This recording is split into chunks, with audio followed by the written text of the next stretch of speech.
Well, those conflicting reports swirling around social media this afternoon about Gonzaga joining the Pac-12 conference. While this isn't totally out of the question, nothing is official yet, Sydney.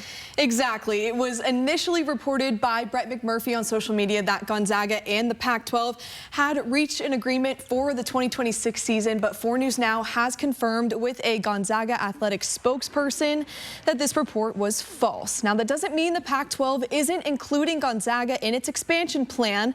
There have been several reports that Gonzaga has been a target for the conference, so while discussions continue, we wait for a final decision on the Zags. Of course, adding Gonzaga wouldn't solve the Pac-12's problems on meeting the 8-team minimum to be an eligible FBS requirement. As we know, the Zags don't have a football team, so the conference needs to look somewhere else to fill that requirement. I'll tell you which teams could potentially make that jump to the Pac-12 coming up later in sports.